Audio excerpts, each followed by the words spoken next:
वर्षा होगी। तो चलिए कथा को प्रारंभ करते हैं। भगवान शिव माता पार्वती से कहते हैं, इस कलयुग में इंसान को औलाद से अपने बुढ़ापे में इन दो चीजों की उम्मीद नहीं रखनी चाहिए। इंसान को यह नहीं सोचना चाहिए कि हमारे बच्चे हमारी सेवा करेंगे या हमारे बुढ़ापे का सहारा बनेंगे। फिर माता पार्वती कहती है, हे प्राणनाथ, आप ऐसा क्यों कह रहे हैं? हर बच्चा अपने माता पिता की सेवा करता है, तो कलयुग में बच्चे माता पिता की सेवा क्यों नहीं करेंगे? फिर भगवान शिव कहते हैं कि हे प्रिय, मैं आपको एक कहानी के जरिए समझाऊंगा कि बुढ़ापे में माता पिता को अपनी संतान से ये दो उम्मीदें कभी नहीं रखनी चाहिए, और जो भी इन्हें याद रखेगा वह अपने बुढ़ापे में कभी दुखी नहीं होगा। अगर आप यह कहानी सुन रहे हैं तो पूरा सुनिए। इस कथा को आधा अधूरा छोड़कर जाने की गलती मत करिएगा, क्योंकि इस पवित्र कथा को पूरा सुनने से मनचाहा फल की प्राप्ति होगी। इसलिए इस कथा को पूरा सुने। आप शिव भक्त हैं तो भोलेनाथ का अनादर ना करें। अब भगवान शिव अपनी कहानी शुरू करते हैं और भगवान शिव कहते हैं कि एक शहर में एक आदमी रहता था। उसके पास परमात्मा की दी हुई हर चीज थी, पैसा, संपत्ति, इज्जत, सम्मान, सब कुछ। फिर भी वह पति पत्नी दुखी थे, क्योंकि उनके पास सब कुछ था लेकिन संतान नहीं थी। इस चिंता में वे अक्सर परेशान रहते थे। इस तरह 15 साल बीत जाते हैं और उनके घर में कोई संतान नहीं होती। वह व्यक्ति अपनी पत्नी को बेहतरीन डॉक्टरों के पास ले जाता है और महंगे अस्पतालों में उसका इलाज करवाता है। वह व्यक्ति महादेव की नगरी काशी विश्वनाथ मंदिर में जाकर संतान की कामना करता है, मंदिर में माथा टेकता है और फिर 20 साल की शादी के बाद उसकी इच्छा पूरी होती है। परमात्मा की दया से उसकी पत्नी को एक बेटा होता है। बच्चा अस्पताल में जन्म लेता है। बेटे की खबर सुनकर वह बहुत खुश होता है। जब नर्स बच्चे को साफ करके उनके पास लाती है तो दोनों पति पत्नी उत्सुकता से पूछते हैं कि हमारे बच्चे की हालत कैसी है, कोई समस्या तो नहीं है। उनकी बातें सुनकर नर्स उन्हें बताती है कि आपका बेटा सुंदर और स्वस्थ है, लेकिन उसकी एक आंख नहीं है।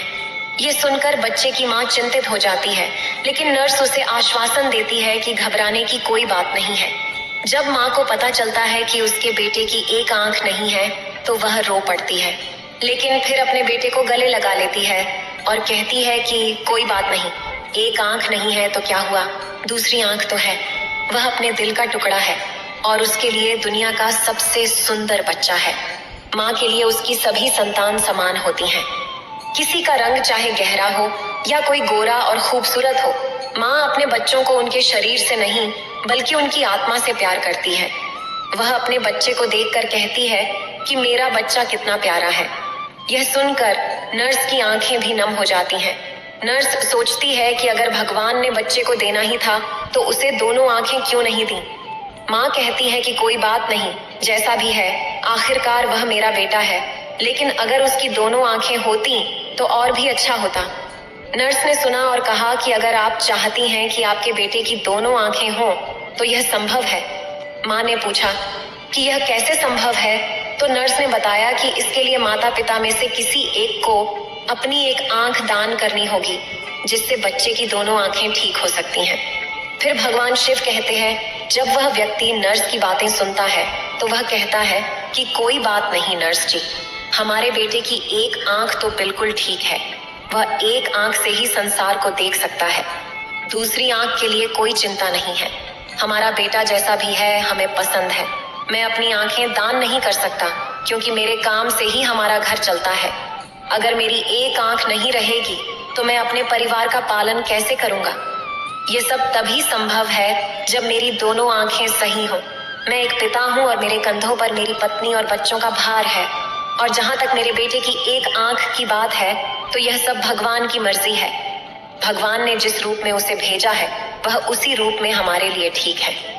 फिर भगवान शिव कहते हैं, पिता ने भले ही मना कर दिया हो, लेकिन माँ तो आखिर माँ होती है।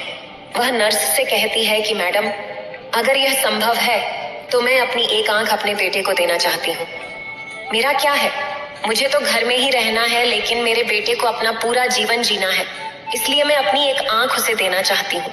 जब उसके पति ने कहा कि इससे तुम कानी हो जाओगी, तो वह माँ कहती है कि मुझे मंजूर है कि मैं कानी हो जाऊं, लेकिन मैं अपने बेटे को दोनों आंखों से देखना चाहती हूँ। मेरी एक आंख ले लो और मेरे बेटे को लगा दो। जब उसकी दोनों आंखें होंगी तो वह कितना सुंदर दिखेगा। मैं अपने बेटे को एक आंख दान करना चाहती हूँ। फिर भगवान शिव कहते हैं।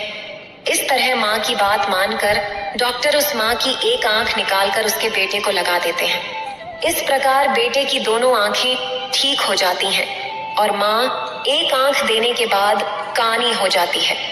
फिर भगवान शिव कहते हैं कि कुछ समय तक सभी अस्पताल में रहते हैं। जब माँ और बेटा स्वस्थ हो जाते हैं तो उन्हें अस्पताल से छुट्टी मिल जाती है। इस तरह वह व्यक्ति अपनी पत्नी और बेटे को लेकर घर वापस आता है और दोनों पति पत्नी मिलकर बेटे की परवरिश करने लगते हैं। बेटे की परवरिश करते हुए वह 5 साल का हो जाता है। सब कुछ ठीक चल रहा होता है, लेकिन एक दिन बच्चे के पिता की सड़क दुर्घटना में मृत्यु हो जाती है। जब उसकी पत्नी को अपने पति की मौत की खबर मिलती है तो वह बहुत रोती है। वह सोचती है कि उसका 5 साल का बच्चा है, घर में एक ही कमाने वाला था और अब वह भी नहीं रहा। अब वह अपने बच्चे की परवरिश कैसे करेगी? इसी सोच में डूबी वह बहुत रोती है और उसके रोने की आवाज सुनकर पड़ोसी आ जाते हैं और उस लाचार माँ को सांत्वना देते हैं। वे उसे धैर्य रखने को कहते हैं और उसके पति का अंतिम संस्कार करते हैं। फिर भगवान शिव कहते हैं, इस तरह वह लाचार माँ अपने 5 साल के बच्चे के साथ जीवन यापन करने लगती है। घर में जो बचत थी वह सब पहले ही बच्चे के इलाज में खर्च हो चुकी थी। पति की मौत के बाद जो कुछ भी कमाई होती है वह सब पति के अंतिम संस्कार में खर्च हो जाता है। इसके बाद वह माँ अपने बेटे का पालन पोषण करने के लिए दूसरों के घरों में झाड़ू पोछा और बर्तन साफ करने का काम करती है। वह अपने बेटे को किसी भी तकलीफ से दूर रखती है और उसे खिलौने और अच्छे कपड़े दिलाती है, हमेशा उसके साथ रहती है। जब उसका बेटा 6 साल का होता है तो एक दिन वह उसे एक स्कूल में ले जाती है।